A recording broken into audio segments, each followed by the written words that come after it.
Mendengar berita bahwa Feng Tianxing akan menyerang, Keke sedikit bingung.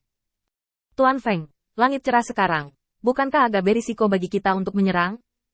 Feng Tianxing meliriknya dengan tenang. Kenapa? Kamu sudah terlalu lama bersama, dan kamu punya perasaan, jadi kamu tidak tahan. Keke tertegun sejenak, dan langsung berlutut dengan satu kaki. Para bawahan memiliki fokus yang sama pada Tuan Muda Feng, dan mereka sama sekali tidak punya ide lain. Feng Tianxing menunjuk kedua kota itu. Apakah kamu tahu berapa biaya untuk menjatuhkannya di sana? Apakah kamu perlu mengkonsumsi 10.000 setan atau 20.000 setan, atau seluruh pasukan? Jika ada peluang perang, kamu hanya perlu mengorbankan 30% dari tanganmu untuk memenangkan kemenangan. Bagaimana kamu akan memilih? Mereka memiliki perasaan dan dapat memperlakukan satu sama lain sebagai saudara laki-laki dan perempuan. Itu karena mereka hanya perlu memperhatikan keuntungan dan kerugian pribadi, dan Anda perlu memimpin situasi keseluruhan. Keke menunduk dan tidak menanggapi. Dia mengerti alasan ini, tapi dia tidak bisa melakukannya. Tepatnya, dia tidak bisa menerimanya untuk saat ini. Feng Tianxing tidak memaksanya, tetapi malah berbicara. Biarkan aku mengirim pasukan. Kamu belajar keras di sela-sela. Ini adalah kontak pertamamu dengan medan perang. Keke mengangguk dalam diam. Sejujurnya, Keke memang agak terlibat secara emosional dengan setan-setan tersebut. Lagi pula, dia yang paling dekat dengan iblis ini, tapi ini juga menjadi kendala. Semacam kendala selama konfrontasi. Dan dari kejadian ini, Feng Tianxing melihat bagian yang Keke tidak memiliki kemampuan untuk memerintah. Dengan kata lain, pengetahuan teoretis yang diberikan Feng Tianxing padanya begitu kaya sehingga dia bisa menipu dirinya sendiri. Kembali ke Raja Iblis Zhenwu, beritanya sudah menyebar. Ketika kamu menanggapi orang-orang itu semua tergantung pada suasana hatimu. Feng Tianxing mengangguk. Ini tidak hanya untuk membantu Song Yi merebut tanah berbahaya ini, tetapi juga untuk menunjukkan pertunjukan kepada Jia Luo. Bagaimanapun, Feng Tianxing sejauh ini belum memulai serangan apapun atas inisiatifnya sendiri. Bahkan jika Jia Luo bisa mengerti, yang lainnya setan pasti tidak akan mengerti.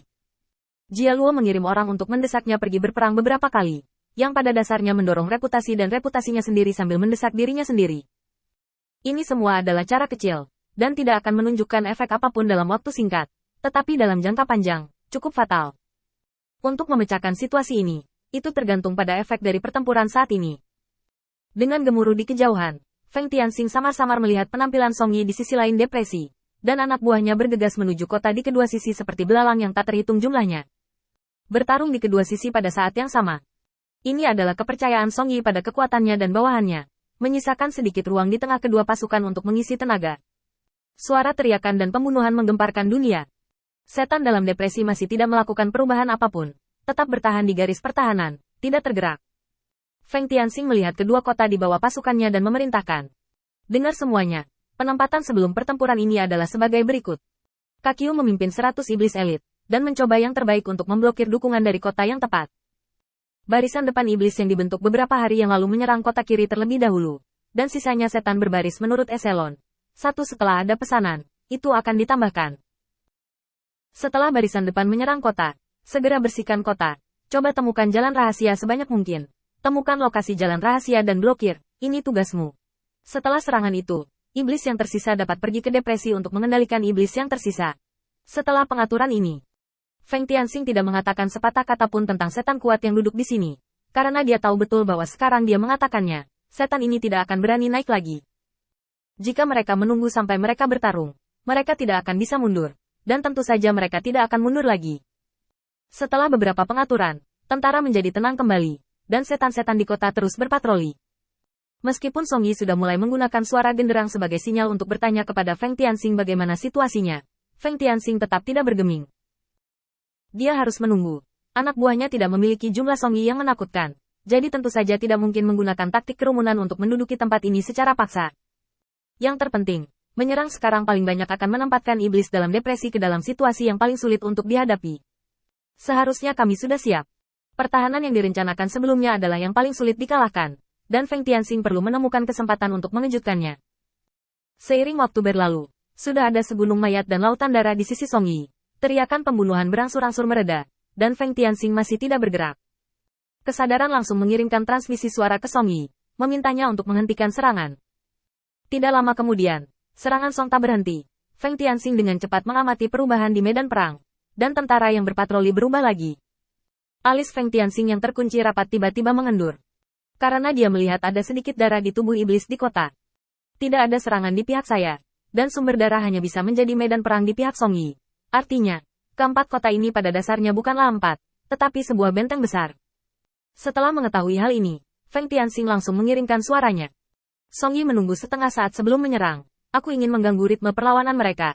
Setengah seperempat waktu adalah waktu untuk shift berikutnya. Sebelumnya, Feng Tianxing harus menguasai ritme serangan. Kakyu pimpin orang-orangnya.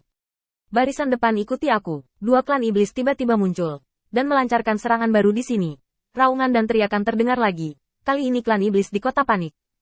Terutama setan yang menjaga tempat ini langsung mengirim orang untuk meminta bantuan. Baru saja, pertarungan Song Yi menghancurkan bumi, dan tidak ada tindakan di sini. Sisi Song Yi berhenti, dan mereka kehilangan waktu untuk menyerang. Oleh karena itu, orang-orang yang tinggal di sini sebenarnya adalah iblis yang perlu istirahat setelah pertempuran terakhir. Tentara. Tak disangka, tempat ini tiba-tiba menjadi medan perang lagi. Bahkan jika kedua kota ingin saling bergema, mereka tetap tidak berdaya. Kakyu bahkan mengandalkan kekuatannya sendiri untuk memanjat langsung ke tembok kota dan menarik garis pertempuran ke dalam kota. Feng Tianxing di garda depan menemukan situasi ini dan langsung melambaikan tangannya. Semua iblis mematuhi perintah. Ikuti aku untuk membantu Kakyu. Serang kota di sebelah kanan. Itu hanya teriakan dan raungan. Saat perintah dikeluarkan, garda depan yang masih bertarung dengan iblis di atas kota langsung membuang lawan di depan mereka, menoleh dan terjun ke kota di sebelah kanan. Ketika Kakyu mendengar gerakan itu, dia langsung bergegas ke kota dengan membawa dua setan. Setan-setan yang lelah ini tidak memiliki cara untuk melawan, dan dia bergegas ke gerbang dan membuka gerbangnya. Dengan efisiensi iblis Feng Tianxing, pasukan mencapai kedalaman kota hampir secara instan. Sebelum Feng Tian masuk ke gerbang kota, dia tidak lupa mengirimkan suara ke Song Yi. Kota telah diterobos di sini, dan kamu harus menyerang secepat mungkin. Orang-orangku tidak akan bisa bertahan terlalu lama. Feng Tianxing secara pribadi memasuki kota, dan segera mengirimkan transmisi suara ke Kakyu. Kakyu, kamu mundur ke sisiku. Ada sesuatu yang aneh di kota ini.